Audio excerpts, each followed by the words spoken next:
Rethink Peer-to-Peer Kredite today from Altfi Summit in Berlin, and next to me is a young man from iuvo Group. I have some difficulties, that's why I read with the name. It's Ivaylo Ivanov. Yes.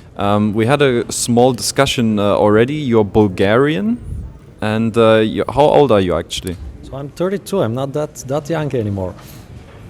I turned 30 this summer, so no. We're still among the young peers in this conference.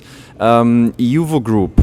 We had a small interaction here, and I felt like, okay, this is something maybe worth discussing a bit more in detail. But before we're getting there, iuvo Group, I think, is a platform that gets more attention from German retail investors more and more. It's a platform based in Estonia that gets bigger in size. But maybe you can explain how iuvo Group is set up. You're obviously the CEO and founder, as far as I understood. But just a couple words about iuvo for those that haven't heard about it before. So hi guys. A bit closer. Okay. I hope you're hearing me well. I will not try my German, although it's been some time, but I've been studying it actually for in my high school years. So we founded iuvo 2016. We grew. We grew quite a lot in the past almost 4 years. We've had tremendous success, especially in on the German market, where I would say that right now our main investor group is coming from, and so I'll be glad to share more on topics that could be of interest to them. Yeah. Okay, so when we look at the iuvo Group, I always want to understand the business model, and from my understanding, it is very close towards, the marketplace model. So you're operating just like what probably most German retail investors in peer-to-peer lending understand, Mintos. So you collaborate with external loan originators. I have seen that you also have a very strong focus on the Bulgarian section. So you have, I think, 2 or 3 loan originators coming, or at least issuing loans from Bulgaria. What is so appealing about the Bulgarian market? You're also one of the founders of a fintech association in Bulgaria. Very little people probably know that much about Bulgaria, just as I don't know that much. What can you share about what is so special about Bulgaria, and why is it also, let's say, appealing as a alternative lending destination? So the connection with Bulgaria is actually pretty obvious. Me and my team are Bulgarians, most of us, and we started the idea, actually originated from Bulgaria, from our other businesses there and in the region. So when we established our company, although we based our main holdings in Estonia, we set up also an operations office in Bulgaria, where we can take advantage of the very strong workforce there in terms of IT, in terms of customer support, because of actually it's quite easy to find people that speak at least 2 languages in Bulgaria. We're quite strong in this regard. So, and also the cost structure is a bit more beneficial. So that's why we have an office there. And obviously, because of our natural ties with the market, we actually had some of our first partners coming from Bulgaria. So some of our first partners were the biggest lending companies on this market, and we cooperate with them until today quite successfully. Mm-hmm. Okay. It's not that much prepared, this interview, that's why we're shifting a bit from left towards the right. Now back again to your young age, 32 years old. I think iuvo, you set it up like 3.5 years ago, right? Correct. Yeah. So maybe a bit about your personal background. How did you get to found iuvo? What have you done prior to that? So I started my career in audit and assurance at Ernst & Young. Then I did some consulting at PwC. I had some other things in between, and it was around the point that I did my MBA actually that I got my interest into fintech, and I've always wanted to get out of the corporate, strict corporate sphere and to try something new, something alternative. And peer-to-peer lending and the model that we employ with iuvo was actually quite a good fit for me. Yeah. What do you say to people that maybe say, okay, he's very inexperienced, young of age, is about to start now with his own company? What will be your arguments against, that for people that would say, okay, maybe he's a bit too immature, inexperienced in this kind of financial environment? Well, I can say, there are pros and cons of starting this at a young age. Obviously, some pros are the idea, the need to innovate, the energy that you have. The cons are connected with what you've seen actually in your experience so far. But actually, the main point here is that I am not alone. I'm not like doing this with just my bare hands. We have a team of people that are experienced in different areas. We have a younger part of the team that is involved mostly in the operational side, but also on the strategy side. We have our advisors, we have our shareholders board that is containing some quite experienced and knowledgeable people. So I would say the mixture of energy and experience is the right one to do something new from the ground up. Very good answer. Just a bit like some hard facts, so I can probably also present them as well. I think in the panel you mentioned the overall loan volume funded through iuvo Group is now about 100 million euro. I think when I did some research last time was about 15,000 retail investors that you have. Yeah, we have more or less 15 or 16,000 currently retail investors coming from European markets, Germany being the biggest contributor. We have also quite a big fraction coming from our natural market, Bulgaria, as I mentioned, also from Spain, from Nordics, from Baltic countries as well. And you said like the German retail investor is basically the biggest community within iuvo at the moment? Correct, yeah. Correct, okay. Okay, so we had a small interaction just before the interview, and I asked him about what he currently sees as the biggest challenge for iuvo moving forward, and I think it's a common challenge that many other lenders face as well, marketplace lenders, which is to balance supply and demand. And very interestingly, now when I look, more or less you have, let's say, the same historical background as Mintos, same marketplace model, but at the same time, like I think with Mintos there's currently 70 loan originators, iuvo Group has 8. And now the question is, okay, don't you find alternative lending companies that want to issue loans through your platform? What is the challenge actually here? And you said like you have more strict, you have more, or let's say, harder requirements in order to collaborate with iuvo Group, let's say, compared to Mintos. Can you say maybe what is the difference when you acquire new loan originators, and maybe what are the requirements that are maybe harder than with other marketplace lenders? Yeah, this is actually a topic that I think will be becoming more and more relevant as the business matures and actually goes to more mainstream audience. So in terms of interest from the loan originators, we, as I'm sure Mintos or other platforms as well, we are having no problem with that. We're getting new inquiries every other day. We have I don't know, I think around over 20 companies in the pipeline of due diligence and different stages of it. So it's, to be honest, I don't find it hard to find loans ready to be listed on the platform. The selection process is the thing that we've put a lot of focus into.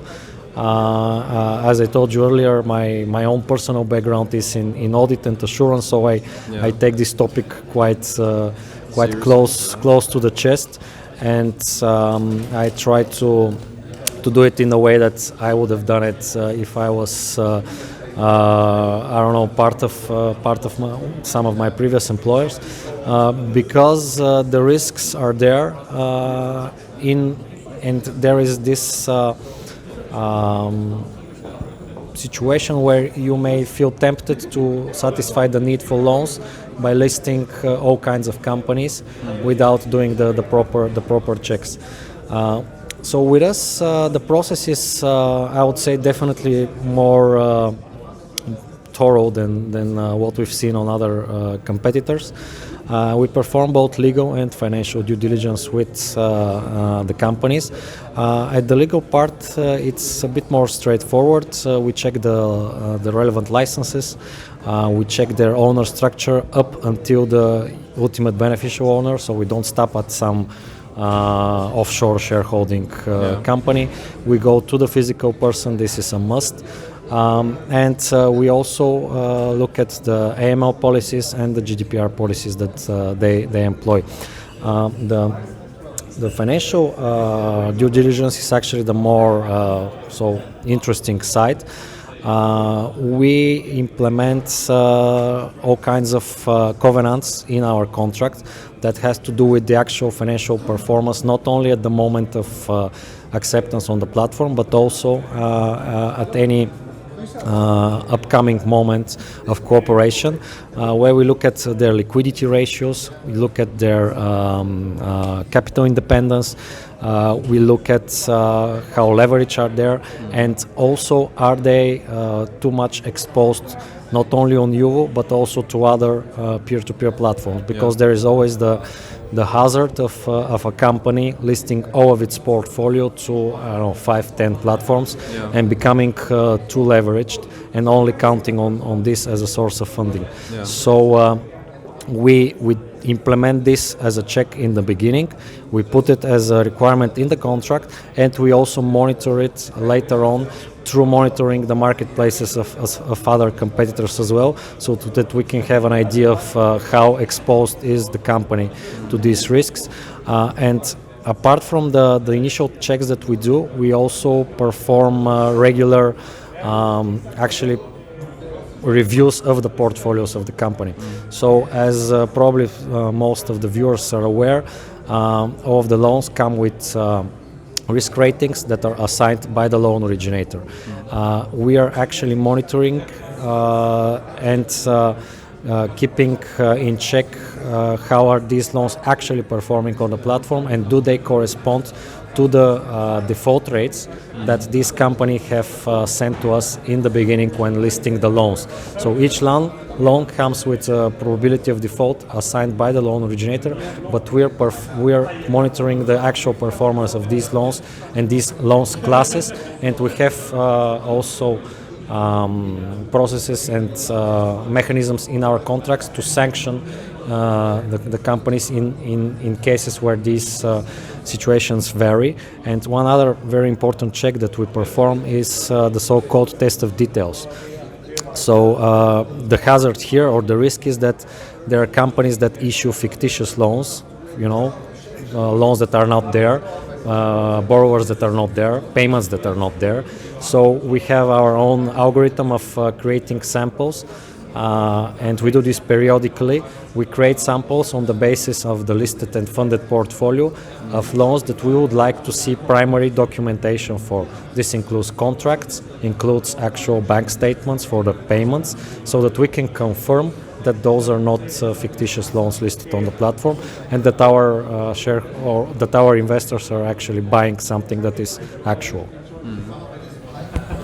Yeah, and that was also the moment where I said, oh, maybe we can do a small interview, because I think what really comes through is that iuvo Group tries to have a very extensive risk assessment of their loan originators on many levels, and the kind of rules and let's say requirements that you apply, I think to me seem to be quite slightly above the standard. Of course, we don't want to do injustice to some other lending companies, and it's a matter of discussion now to figure out the minor details. But at least from my broad understanding, that definitely seems the case, that EU was trying to look very closely. I didn't want to interrupt you in your flow, but some follow-up questions here. When you talk about having a maximum amount of funds that can be funded from lenders through marketplaces, what exactly, or how, at which percentage, where's that border? It's hard to say one that will fit all. It depends on the structure of the company, how is it funded, from the other sources. Yeah. We take all of this into account. We also take into account, is it part of a bigger group or not, and also what is the financial position of the mother company, let's say in this case. And on the basis of this and also several other factors, we actually decide what the percentage can be. It can be 30%, it can be 60%, depending on how well can we get to know the company. These are just examples that I'm giving here, and it also, this percentage can vary as long as our relationship moves forward. So as we get to know each other better, and we see the performance that we have been promised there, we can obviously loosen up a bit these restrictions. For example, something else that we do is we insist on at least 30% skin in the game. That's what was followed, yeah, so we insist on at least 30% on every single loan listed on the platform, which is way above all that our other competitors are insisting right now. The reason is the same as I said, it's security, because there is no lack of loans out there to be listed. Yeah, that was exactly my next follow-up question, the question about skin in the game. If you obviously want to ensure that also lending companies are in particular involved into those loans, one way to make sure is obviously having a proper portion skin in the game. I think with Mintos, I don't think it's a secret, I think it normally is between 5-10%. So 30% is definitely a good number, I think, according to our principles. But obviously, as you just said, the demand for iuvo Group currently is to have more of those collaboration partners, and that kind of, you take it, because you follow your guidelines, kind of slowing down your process of growth at the moment, because you said it's not bothering you from the funding part, from the investor side, it's more the supply on the loan side, right?